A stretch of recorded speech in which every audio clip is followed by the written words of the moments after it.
And great. Okay, well, welcome everybody. Good, just barely afternoon, and thank you for joining us for a conversation about the legislative session that we are already well into. For those of you who are involved, you're probably already busily tracking lots of things, but we're it's underway. And so thank you for joining us. This is our third call we've had about the legislative session. Some of you will recall we did two prior calls that were just kind of an overview preview of what might be coming. But now that we're actually in the session, we know what's moving, we know what are the most important bills, and we look forward to giving you an overview of those and really action opportunities.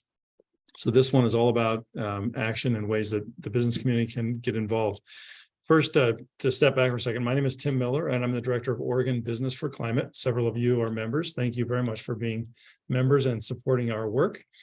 Oregon Business for Climate is really happy to be co-hosting this effort today. We are a league of nearly 100 businesses across Oregon in all industries, employing about 30,000 Oregonians.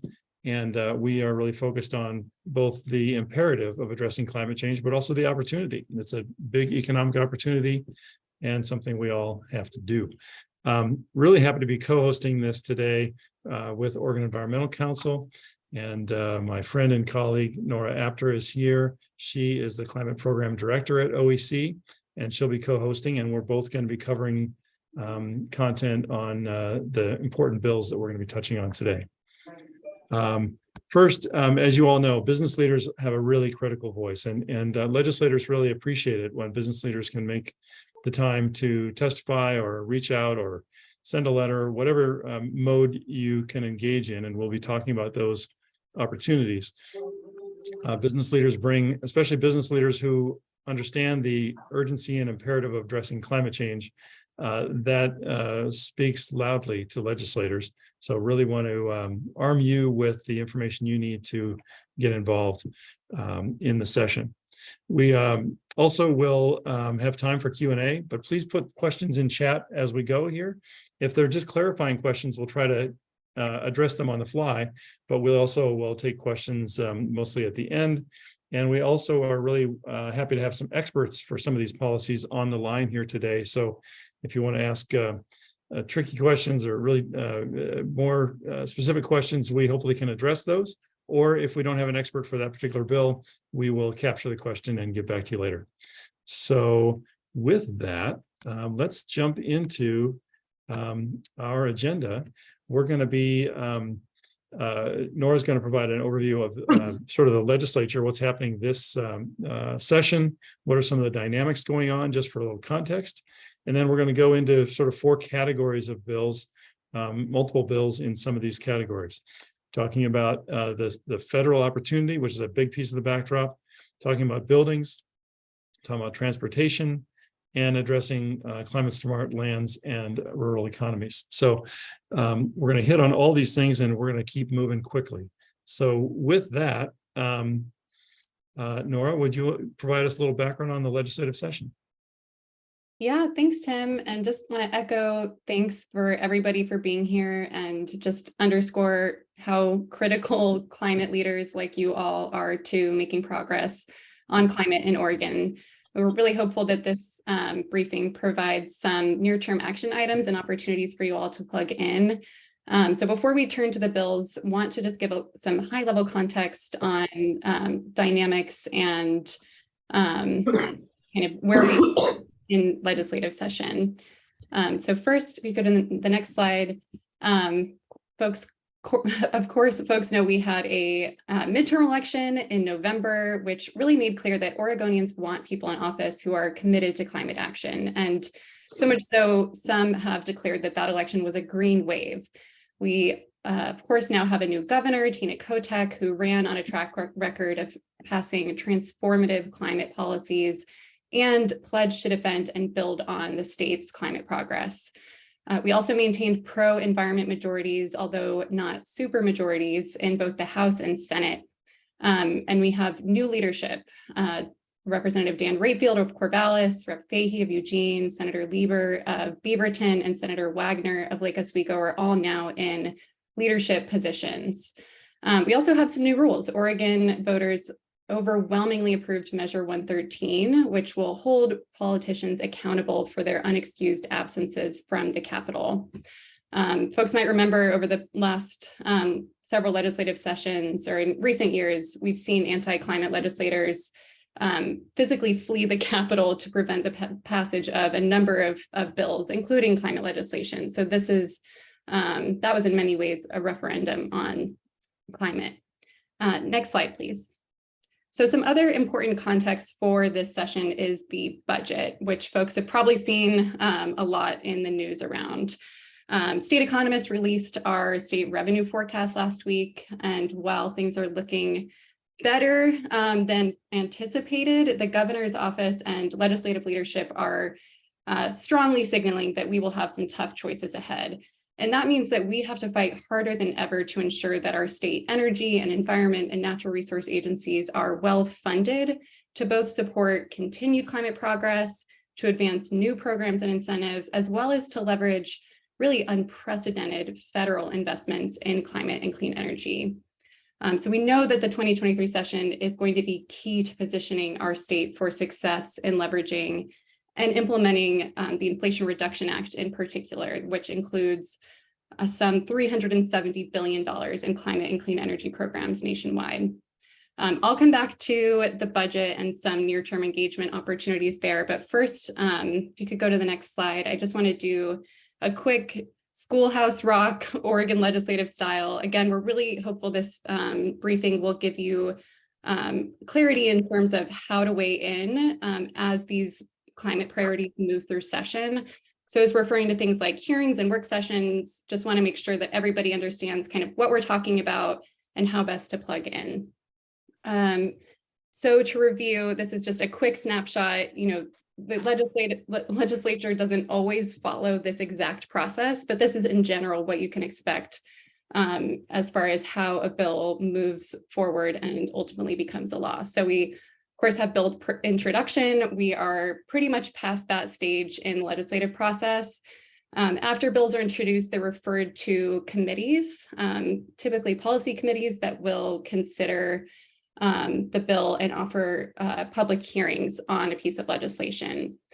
It's at those hearings that members of the public and interested stakeholders can weigh in and share their views on a piece of legislation. So that's a really important piece that we'll be coming back to and sharing opportunities around. The next step is then a work session where the committee actually votes on a piece of legislation and decides whether to move forward with it or not, and takes up potential amendments to the bill. It's then referred to the floor for a vote by the full chamber, either the House or the Senate, depending on where a bill is introduced. After that, it goes to the next chamber. So if it starts in the House, it will then go to the Senate, and it repeats the process in that chamber. If it passes on the floor in the second chamber, the bill is sent to the governor, and hopefully if it's something we like, it's signed into law. If it passes with amendments, it does have to go through a conference process and to reconcile any changes between the two versions of the bills, depending on whether it starts in the House or Senate. And then lastly, if a bill doesn't pass, at a certain point, it's dead. And you can see these upcoming deadlines that are kind of key indicators in terms of whether a bill is going to move forward. One coming up on the 17th, that's the deadline to post a work session. And then another on the 4th, at which point a bill has to have had a work session in the first chamber. That's April 4th, not March. So with that, let's turn to bill updates and upcoming opportunities for you all business leaders to engage. Hopefully folks recognize we won't have time to go through every single climate related bill this session. There are a lot of them, which is really exciting, but we're really focused on a few key climate priorities, as well as some other bills that we feel intersect most closely with business interests and want to make sure everybody's kept up to speed on. So this includes, as I mentioned, a strong state budget and federal investments, resilient, efficient buildings, clean and equitable transportation, and climate smart lands and rural economies. Next slide. So to kick off with the budget, as I mentioned, this session is going to be really key to making sure that Oregon is well positioned to leverage and implement unprecedented federal funding. A big part of that is going to mean that we have a strong strategic state budget. We need to make sure that our energy and environment and natural resource agencies are adequately staffed and resourced to make best use of and position the state to leverage federal funding opportunities. Likewise, we know that there's opportunity for new complementary legislative policies and programs that will better position our state to harness these federal incentives for clean buildings and transportation and climate smart land management. So you'll see that this is a common theme and thread throughout pretty much every policy that we're talking about. Next slide, please. The 2023 biennium budget also, as I mentioned, is a really, really important opportunity for us to make sure that our state agencies are well-resourced, not just for federal funding, but also to implement existing programs in the state. I think everybody knows we've been able to make some really incredible progress in recent years in adopting new programs and policies.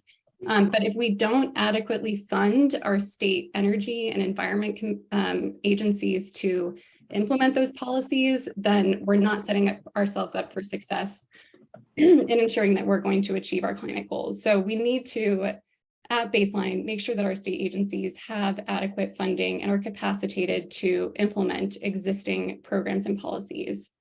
But we also know that we need to invest in new programs to help ensure that Oregon stays on track to achieve our climate goals and build a thriving and equitable clean energy economy. So every state agency has a base biennium budget bill. They also have individual policy option packages or POPs that support funding for specific and often new programs. So right now is a key kind of initial phase of the budget process, where the Joint Ways and Means Committee is considering bills from each agency and hosting public hearings on those. So there are important upcoming opportunities to testify in front of the Joint Ways and Means Subcommittee on Natural Resources, which is where our energy and environment and natural resource agencies, where their budget bills are being heard. So as one example, tomorrow, the Oregon Department of Energy will have their budget bill up for public hearing in that subcommittee. So there's still time if you want to sign up, testify. And again, what we're really trying to underscore here is how important it is that we're funding these state agencies to have capacity to implement existing climate programs, implement incentives for consumers for things like home efficiency upgrades in the case of Odo, and make sure that we're well positioned to leverage these historic federal investments. Like many of our, well, actually one other piece, as Tim is highlighting, are these upcoming budget roadshow events. These are not scheduled as of yet, but these are events in different areas across the state where you can actually show up in person and emphasize that you want to see legislators prioritize a strong strategic state budget for the 2023 biennium. So we will definitely keep this group apprised of opportunities to weigh in on the budget as it moves along. But keep a lookout for budget hearings and then these upcoming roadshows. And then, of course, if you feel inclined, always great to write a letter to the editor or op-ed showing support for a strong climate budget. Next slide. I'll pass it over to you, Tim. Okay, thanks, Nora. One of the opportunities in the recent federal legislation, the Inflation Reduction Act, is what's called the Greenhouse Gas Reduction Fund. It's nicknamed the Green Bank, and this is $27 billion federally. And if Oregon taps our share of that, that's over 300 million, like $345 million. And these funds are intended to be leveraged with public capital and private capital, public funding and private capital, 3 or 4 times. So that makes it over $1 billion opportunity. And you see on this chart here, Oregon does not have a green bank. And that doesn't position us well to compete for these dollars. These are, unlike some of the funds that are going to flow from the feds, these dollars are competitive. So we need to align in Oregon around these dollars, this opportunity, and land these dollars. So many of us feel like it's really important for us to have some function, a green bank or some other alignment around this opportunity, especially for disadvantaged communities and businesses serving those communities, BIPOC-owned businesses, et cetera. It could be that we align around a new organization, or maybe it's an existing organization that steps up and offers to serve as Oregon's Green Bank. So the conversations are happening right now. We're still learning a lot about this. Some states are already making proposals into the groups who are proposing themselves to be part of a national, or to be a national green bank, to receive the funds from the EPA and then become a national entity serving the whole country. So folks are already making proposals into them.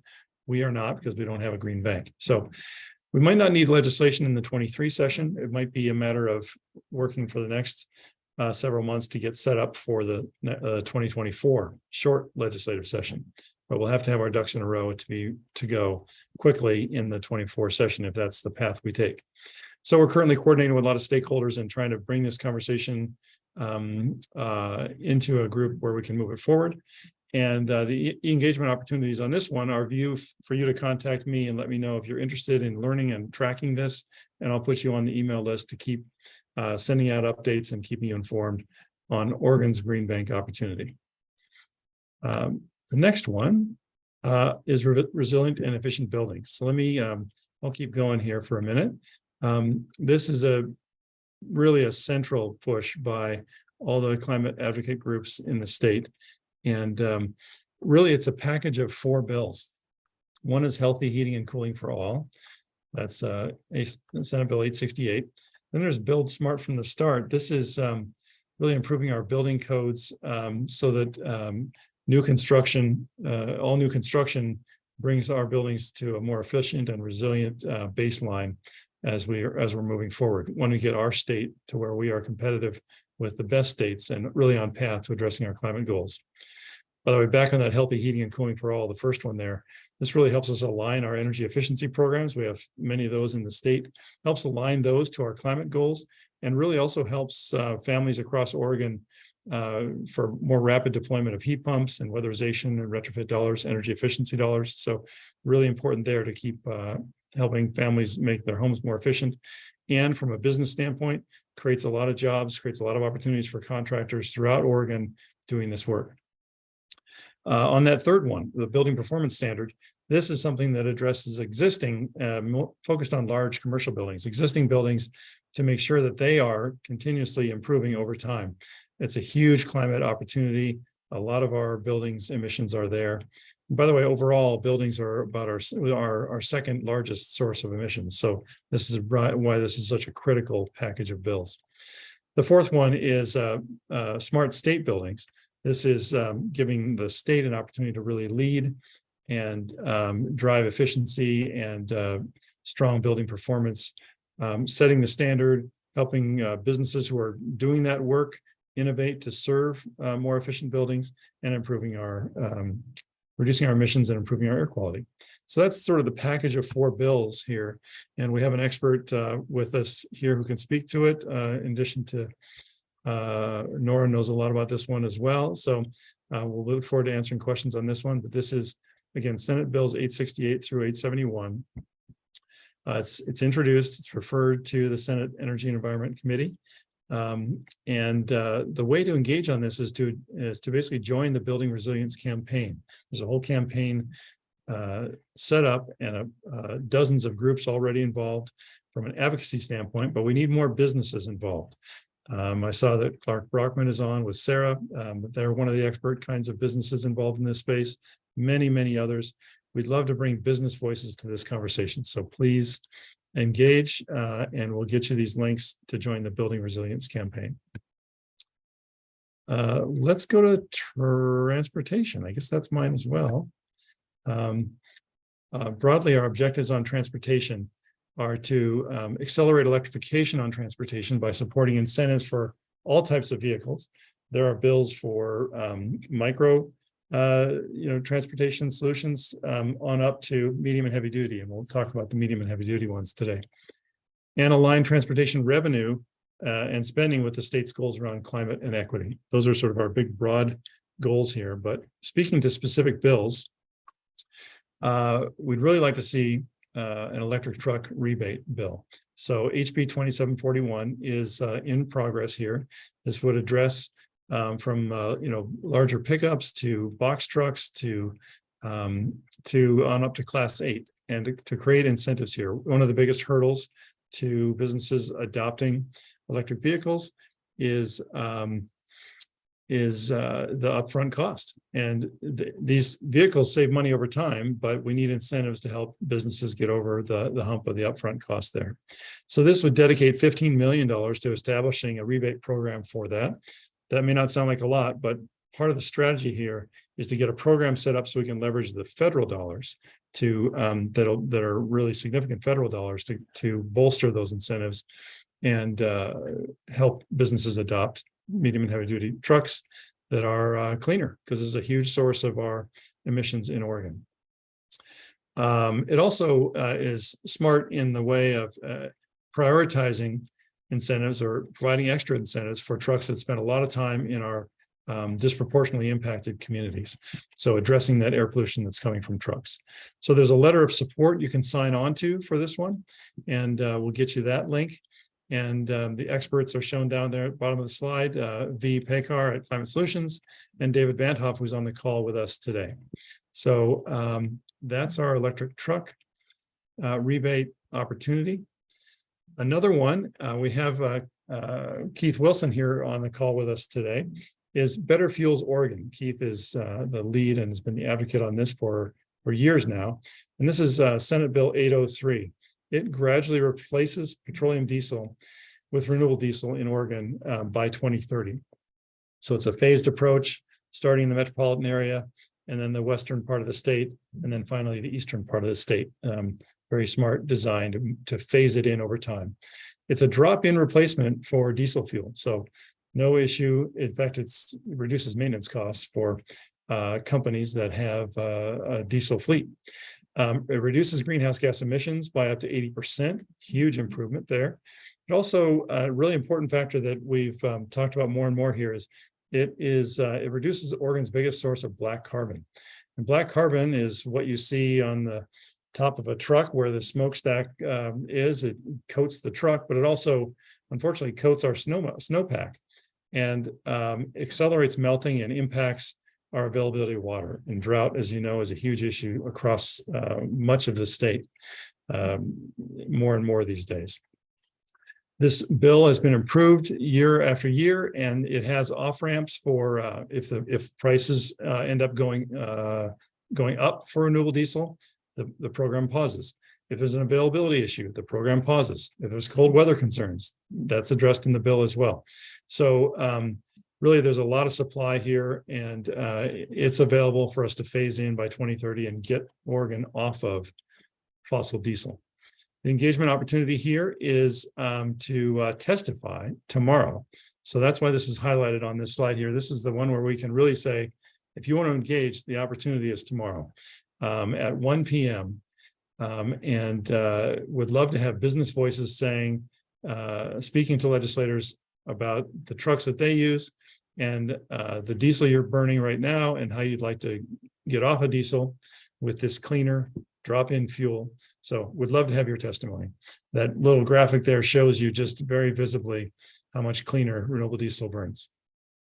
And Keith is on the call for any questions you have on this one. Let's see. Third one, and this one is for me as well. This is the interstate bridge replacement conversation. And we have Chris on the line here, who is an expert. Chris Smith can speak to this if anybody has any specific quick questions on this. But the bill number is yet to be determined. But overall, we're talking about $1 billion funding request for Oregon to cover our share of the I-5 bridge replacement. Washington will be contributing as well. And then a large chunk of the funding will come from federal dollars. We're looking at $5 billion to $7.5 billion right now. But it has increased quite a bit since the last estimate. And a lot of that is a lot of freeway expansion and interchanges, on-ramps and off-ramps, which will, the cost of the project will drive likely need for tolls in the $3 to $5 range each way. So the engagement opportunities here, this is a bit of a deep one. You need to dive in a little bit to learn all the issues here, but really we'd like to have folks advocating for a right-sized bridge solution that is climate friendly, that is seismically prepared, but also that has opportunities for public transit and other capacity for expansion in the future. So a lot of priorities there to be sure we bake into this big investment that Oregon's looking at. Let's go to climate smart lands and rural economies, Nora. Great, thanks, Tim. Mhm. So folks will remember this concept from some of our previous 2023 legislative session previews. The Oregon Global Warming Commission has made some good progress for Oregon in terms of identifying opportunities for us to maximize carbon sequestration on our natural and working lands. But so far, all we have are recommendations. We know that if we are going to achieve net zero emissions by no later than 2050, which is what the IPCC and science and scientific consensus has concluded is necessary to avoid the worst climate impacts, we need to think about how we are managing our lands. So to do that, we need to better support natural climate solutions. And those are activities that enhance the ability of our farms and forests and wetlands to sequester carbon or reduce greenhouse gas emissions. So things like protecting drinking watersheds, cover crop planting, reforestation, grassland protection. These practices are really a win-win both for the climate, but also for Oregon landowners and managers. And that's because those same practices that enhance carbon sequestration also make our lands and waters more resilient to climate-fueled drought and wildfires and extreme temperatures. They also provide other co-benefits like improved soil health and productivity, improved fish and wildlife habitat, and clean and abundant drinking water.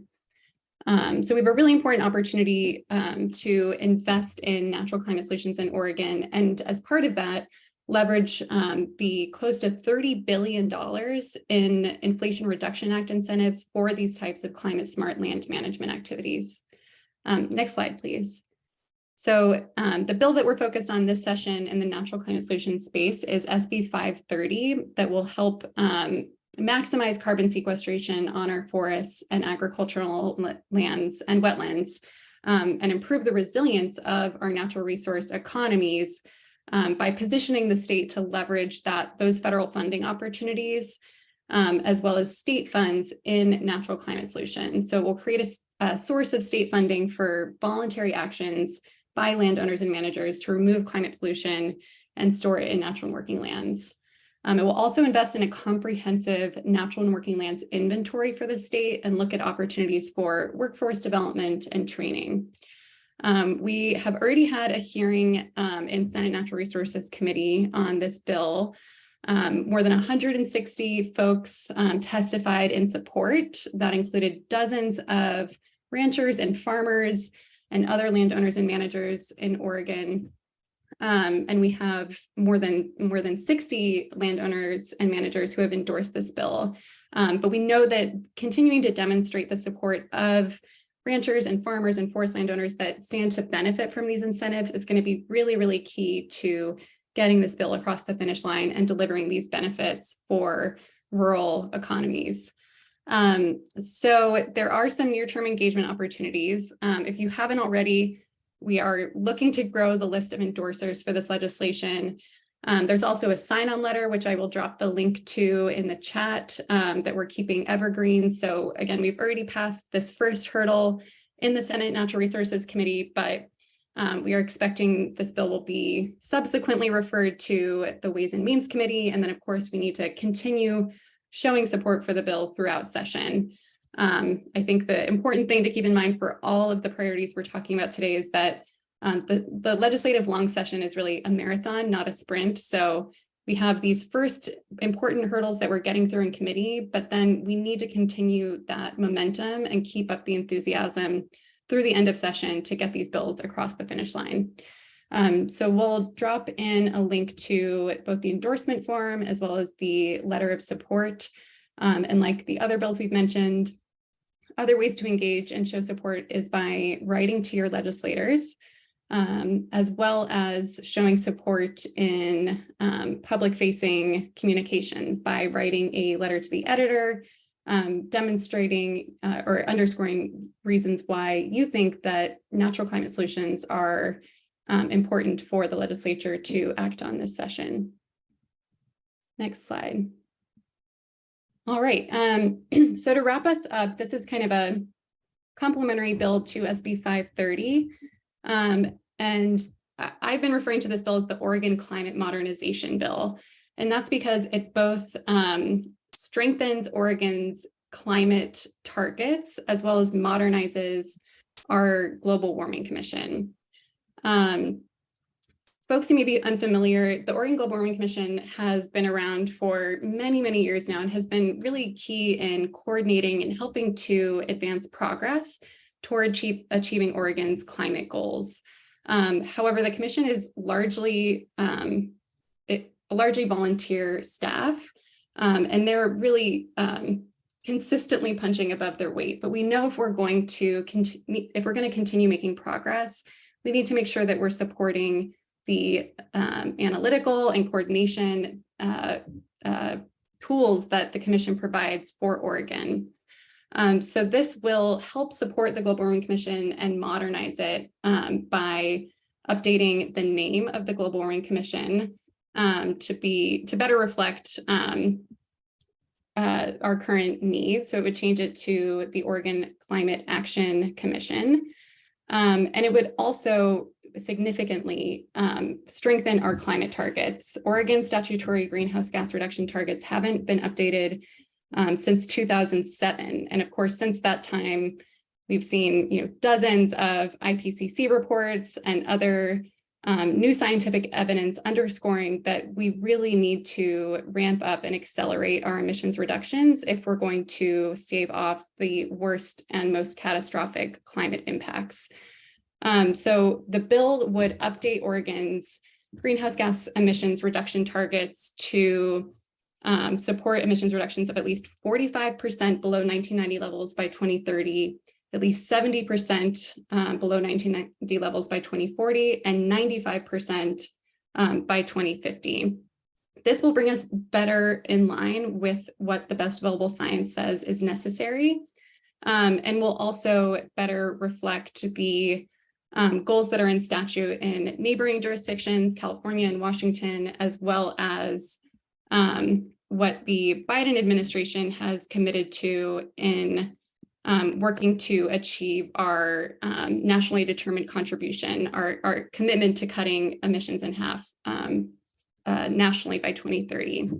And of course, we all know that the stronger targets we have, the better our roadmap in terms of how we will advance those emissions reductions and in turn provide near-term health and economic co-benefits, as well as leadership in producing clean energy technologies that are in ever increasing demand, especially with the new Inflation Reduction Act incentives. So this is a really exciting bill. It will really help support continued progress overall in Oregon. So again, likewise, this bill has had a committee in Senate Natural Resources. It's going to continue moving through the process, but as it does, it's really important that we continue showing support for this legislation. I think that wraps up our bill summaries. Yes, let me just click through these quickly. That was a whirlwind. I'm sure some of you felt like that was pretty fast, but we wanted to create time for Q&A and also give a chance for some of our experts to jump in here and just do a little 2-minute, go a little deeper if we can, depending on how many questions we have. So again, we have several bills that are trying to make sure that Oregon is well positioned to maximize the federal opportunities and to just have strong agencies and to fund some of the new programs that will help us land more of those federal budgets, federal dollars. There's the opportunity around the Green Bank that I spoke about, and we may or may not have legislation needed for that one, but we're definitely going to need some alignment to make that happen.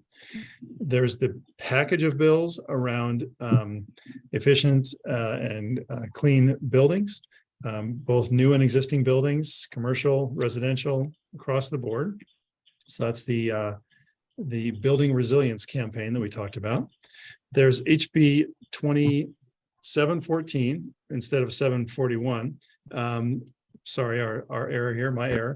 That is the incentive for medium and heavy duty trucks.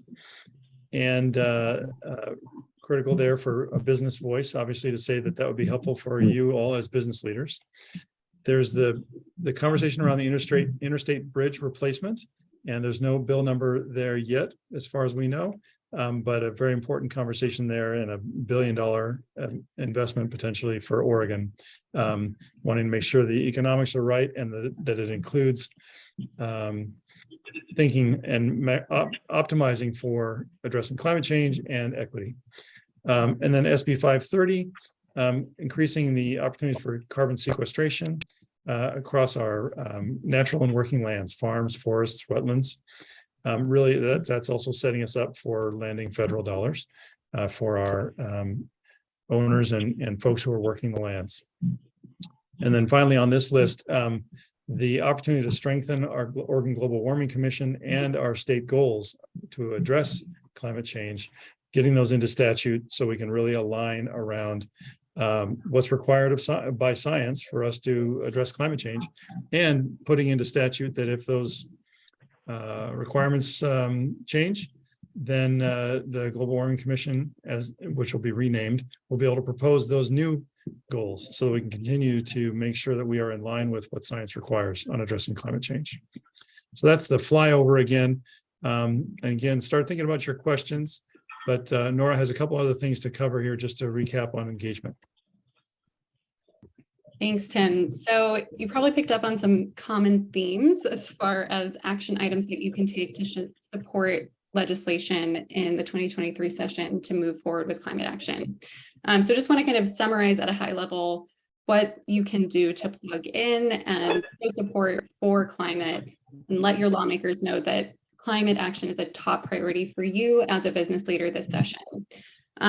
So of course, writing to them, all legislators have an email address that you can share thoughts at any time on, request meetings if you'd like, but really just showing support for climate action and then specific bills that you view as a priority.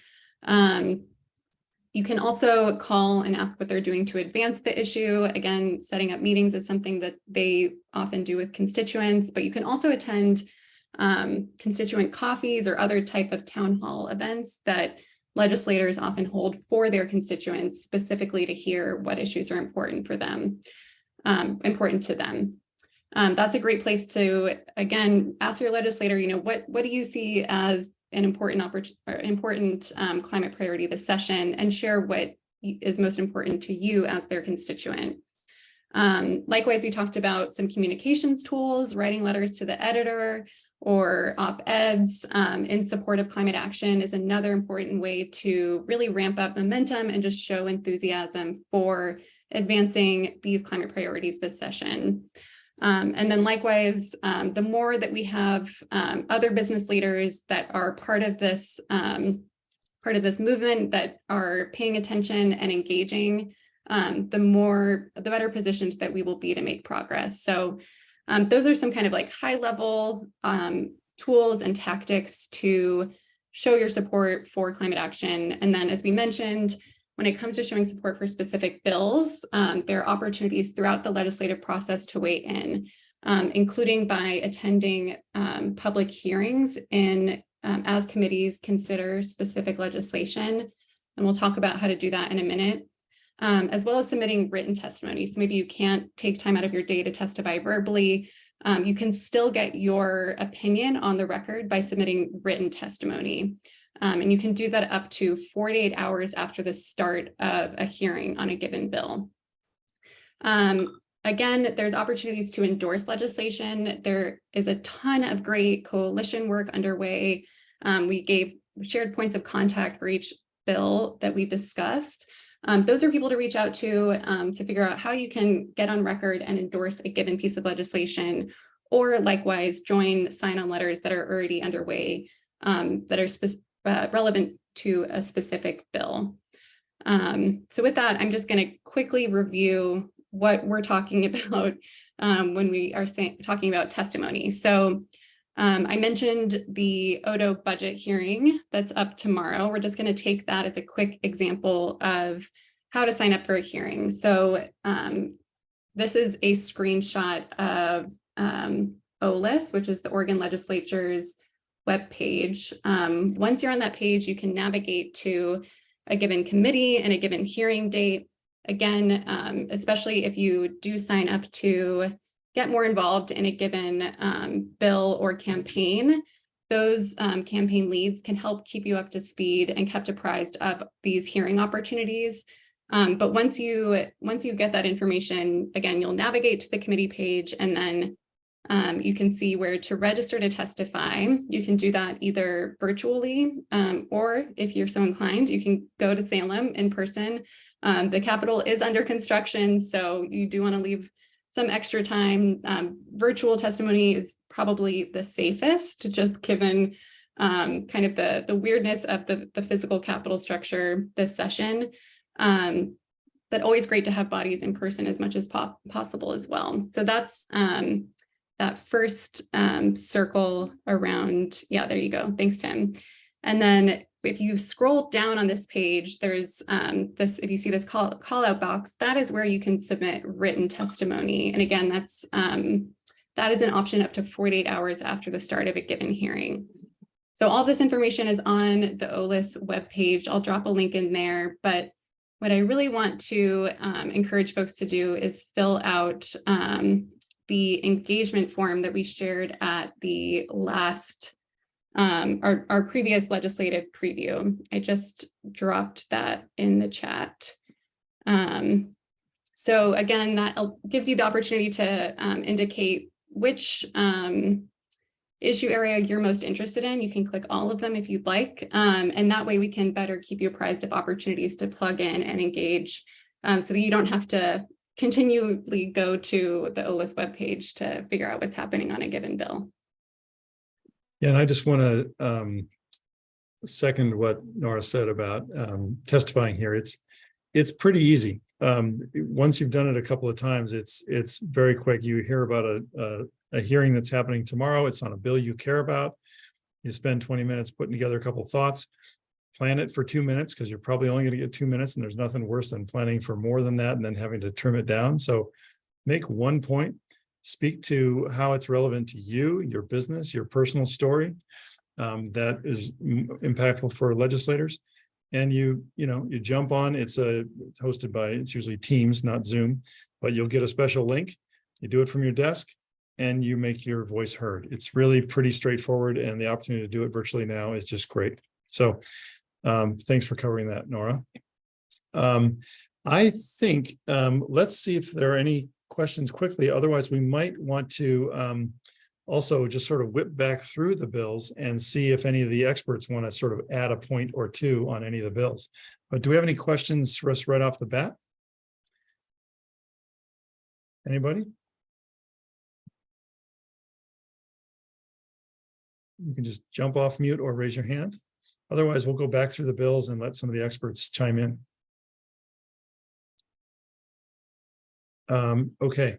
And then Dave, after we do that, we could also have you touch on the PUC bill, which is very important as well. We just didn't have it on the list here because I tried to keep this list tight. So let's go back to the top. The first one I think that we have an expert to speak on might be on the buildings side. I don't know. Does anyone want to go deeper on this one? Dave, I know you're tracking it closely. Nora, anybody else want to speak to the package here? I could Right. just add, I guess, real briefly, the packaging. I think it may have been covered already, but it includes, likely will include, I should say, a proposed building performance standard for existing buildings, which is kind of a leading edge policy around buildings in some of the more progressive jurisdictions around the country have already taken that step, and Oregon would be one of the first to take it on a statewide basis. Washington State also has a statewide building performance standard requirement or commitment.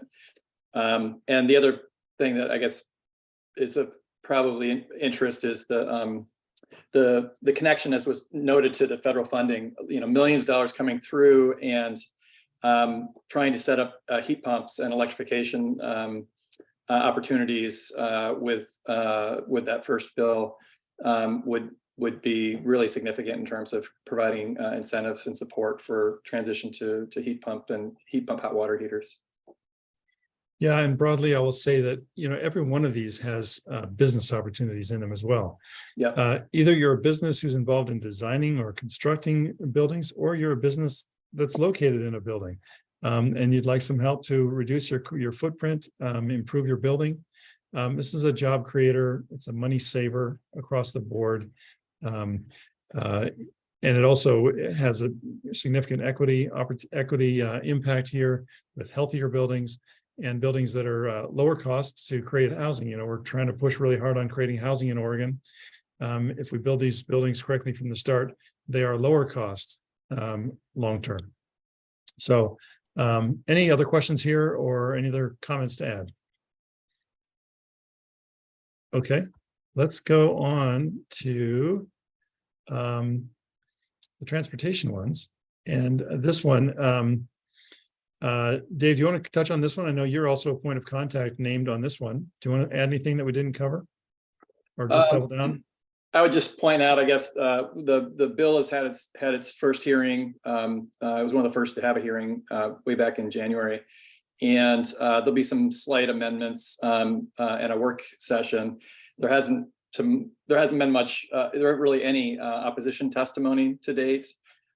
So we expect the bill should pass out of committee fairly easily. And the big question will be, as was noted earlier, Ways and Means, and the big fight over how much money is available for climate related bills and policies. We're asking for 15 million as an initial start for this program from state funding. But as importantly, it's intended to become the repository within the Department of Environmental Quality for the large pots of federal dollars that potentially are available for medium and heavy duty electric vehicle purchasing. So the expectation is that the majority of the funding would come from the federal bills, but that there'd be a significant chunk added by the state to create the incentives. And the bill largely gives the Department of Environmental Quality authority to design the program in terms of how many rebates can an individual fleet owner gets, what's the amount that they get for the various vehicle types. That'll all be determined by DEQ. And there's essentially a carve out for communities, low-income communities, vehicles that operate in communities that are particularly adversely impacted by air quality. Awesome. And then, longer term, we're transitioning to zero emission vehicles, but there's a whole lot of work to do right now with the vehicles that are on the road today. And Keith, I wonder if you want to speak just briefly to Better Fuels Oregon and the opportunity to support the bill tomorrow. You want to just jump on this or emphasize any of the points that we covered here? Yeah, just to answer your one point, tomorrow we testify. It's the third year we're bringing this forward. And Tim, I thought you gave it a great paraphrase on all the key points. It's been getting better every year. It really is ready for prime time. We met with Department of Ag, Department of Environmental Quality yesterday, working on an amendment just to tighten things up so it can actually flow through the agency side of it. So I can see it's really garnering a lot of support now because everybody's dotting the I and crossing the T. It's going to be quite the testimony tomorrow. It is a very important bill because and the CFP program, we'll talk about it.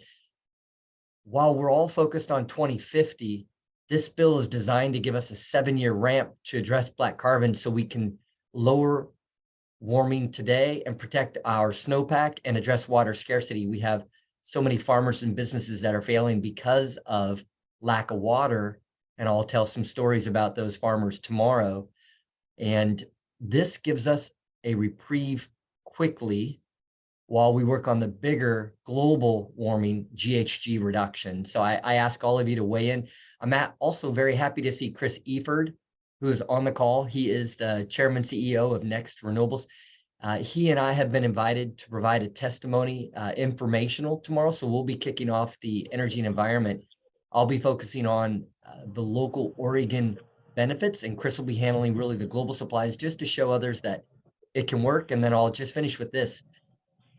There are 2 pauses. So there is nothing but economic tailwind on this because it requires our fuel to be lower cost than it is today. Primarily renewable diesel is, and it requires supplies to meet our demands. And if either of those tenets aren't hit, there's a pause. So there's not one single Oregonian that will be harmed, but it will immediately supercharge reduction of our climate and our warming and emissions reduction. Thank you, Tim. You bet. Thanks so much, Keith. As we're continuing our recap here, are there any questions yet? Anybody else want to ask a question that we can cover? Otherwise, I would ask Chris or Brett to just jump in and say a little more about the interstate bridge replacement. Sure. Thanks, Tim. Yeah.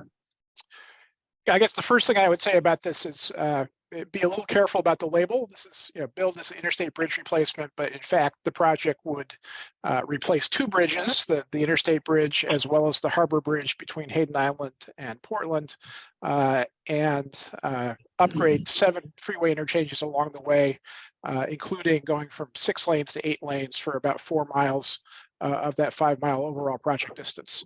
With a climate and environmental justice focus, our organization would really like to see this project get honed in on the climate and seismic aspects of the project. So absolutely doing the replacement bridge, absolutely getting the transit connection from Portland across to Vancouver. But we think we could both help the climate and save a bunch of money by removing some of the interchange components from this. The funding formula is 1/3 state appropriation, so $1 billion each from Oregon and Washington, 1/3 toll revenue and 1/3 federal grants. That $1 billion from Oregon would be one of the largest investments ever in the history of Oregon in transportation. And the reason we haven't seen a bill yet, we suspect, is they don't really know where to get that money from. Something else is going to suffer. So every dollar that we can reduce that dollar that can go to another climate priority in transportation or other areas. So really taking a fiscally responsible approach to this and making sure we're funding the highest priorities in the project. Fantastic. Thanks, Chris. Anybody have any quick questions for Chris or Brett? Did you want to add anything there?